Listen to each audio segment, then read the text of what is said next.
భారత్లో డిజిటల్ సర్వీసులు విస్తరిస్తున్నాయి. ఆధార్ నుంచి భాషిణి వరకు మనిషి దైనందిన జీవితంలో డిజిటల్ టెక్నాలజీ ఒక భాగమైపోయింది. ఏఐ టెక్నాలజీ, క్లౌడ్ ఆధారిత సేవలు, డిజిలాకర్లు ఇలా పలు రకాల టెక్నాలజీ మనిషి అవసరాలకు ఉపయోగపడుతోంది. ప్రభుత్వ సేవలైనా రోజువారీ అవసరాలైనా మరింత సౌకర్యవంతంగా మార్చడానికి డిజిటల్ టెక్నాలజీలో రకరకాల ఆప్షన్లున్నాయి. ముఖ్యంగా 4 సర్వీసులు స్పీడ్గా అప్డేట్ అవుతున్నాయి. గ్రామీణ ప్రాంతాల్లో భారత్ నెట్ హై స్పీడ్తో కనెక్ట్ అవుతోంది. భాషిణి అనే ఆర్టిఫిషియల్ ఇంటెలిజెన్స్ కూడా లాంగ్వేజ్ సపోర్ట్ అందిస్తోంది. క్లౌడ్ ఆధారిత డిజిలాకర్ కూడా బెటర్ సర్వీస్ ఇస్తోంది. మిలియన్ల కొద్దీ సైనప్స్ ఉన్నాయి. ఆధార్ అనే జాతీయ బయోమెట్రిక్ కూడా రకరకాలుగా అవసరమవుతోంది. ఇక భారత్ నెట్ విషయానికొస్తే ఈ ఏడాది జనవరి వరకు ఉన్న డేటా ప్రకారం 2,14,000 గ్రామాలకు కనెక్ట్ అయ్యింది. 6,92,000 కిలోమీటర్ల మేర ఆప్టికల్ ఫైబర్ కేబుల్ పరిచారు. 1,04,000 హైఫై హాట్స్పాట్స్ గ్రామాల్లో అమర్చారు.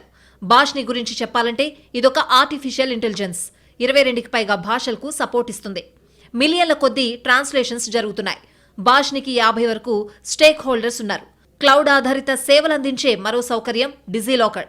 దీనికి ఇప్పటి వరకు 480 మిలియన్లకు పైగా యూజర్లున్నారు.